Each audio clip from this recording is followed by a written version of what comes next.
এখন যিনি বসে আছেন এই দেশের প্রধান হিসেবে, তিনি একজন অর্থনীতিবিদ ছিলেন, যিনি শান্তিতে নোবেল পুরস্কার পেয়েছেন। এই ধরনের একজন মানুষ যিনি সারা পৃথিবীব্যাপী শান্তির বাণী দিয়ে যান, অথচ আজকে বাংলাদেশের শিক্ষকদের ভিতরে আমরা আশা করি তিনি শান্তির পথ প্রদর্শক হিসেবে দাঁড়াবেন, আমাদের দাবিগুলো মেনে নেবেন।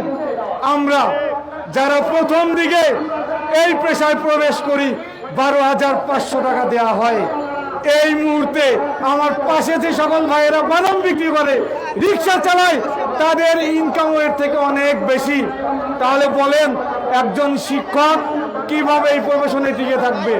একজন শিক্ষক কিভাবে করে এই প্রফেশনে চলে তাদের জীবনকে অতিবাহিত করবে? তাই সরকারের উপদেষ্টা মণ্ডলী, বিশেষ করে শিক্ষার দায়িত্বে যিনি আছেন, তাকে উদ্দেশ্য করে বলতে চাই, আমাদের প্রাণের দাবি জাতীয়করণ। আমরা বাড়ি ভাড়া পাই মাত্র 1,000 টাকা।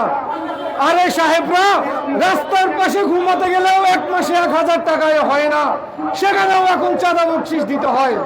সুতরাং এই 1,000 টাকায় পৃথিবীর কোথায় থাকা যায়, সেই পথ আপনি আমাদেরকে দেখিয়ে যান।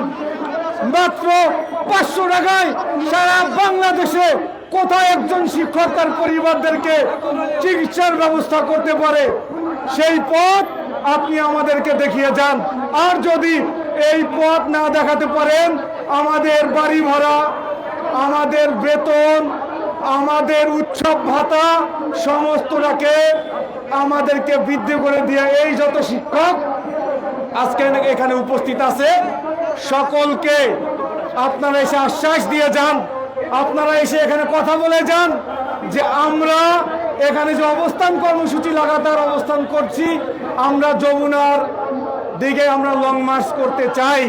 সুতরাং আমাদেরকে যেখানে বাধা দিবেন সেখান থেকে আমরা বসে পড়ে আমাদের আন্দোলনকে বেগবান করে নিয়ে যাব। সুতরাং আমরা আপনাদেরকে উদাত্ত কণ্ঠে আহ্বান জানাই, যে কোনো একজন সরকারের প্রতিনিধি আসুন, আমাদের সাথে এখানে বসে কথা বলুন, আমাদেরকে এখানে বসে আশ্বাস দিয়ে যান, প্রজ্ঞাপন জারি করে যান, যাতে আমরা আমাদের ন্যায্য অধিকার নিয়ে ফিরতে পারি। শিক্ষক সমাজ যেন হাসি মুখে তাদের নিজ নিজ প্রতিষ্ঠানে ফিরে যেতে পারেন এবং দিন শেষে পরিবারের বুকে, সারা দেশের বুকে মাথা তুলে দাঁড়াতে পারে। এ কথাই যেন সত্যি হয়। শিক্ষক সম্মানের পেশা, শিক্ষক সকল কিছুর ঊর্ধ্বে। এই আশাবাদ ব্যক্ত করে আমি আমার সংক্ষিপ্ত বক্তব্য শেষ করছি। ধন্যবাদ।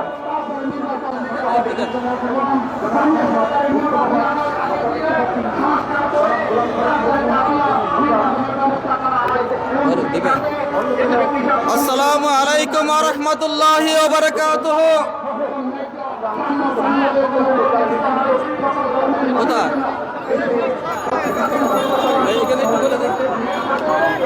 মিডিয়া আপনার পিছনে যাবেন, মঞ্চে যান।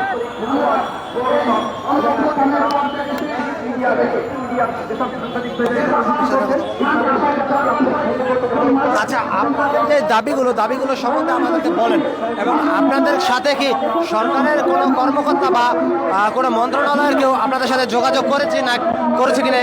জি, আমরা গত পরশুদিন 17 তারিখে আমাদেরকে শিক্ষা উপদেষ্টার আমাদেরকে ডেকে নিয়ে গিয়েছিলেন ওনার মন্ত্রণালয়ে। তা আমরা সেখানে আমাদের জাতীয়করণ প্রত্যাশী ঐক্য জোটের 6 জন প্রতিনিধি সেখানে গিয়েছিল, এবং আমাদের 6 জন প্রতিনিধি তারা আমাদের যে দীর্ঘদিনের এই দাবি, আমাদের যে সরকারি নিয়মে বাড়ি ভাড়া এবং শতভাগ উৎসব ভাতা এবং চিকিৎসা ভাতার কথা তাদেরকে জানান।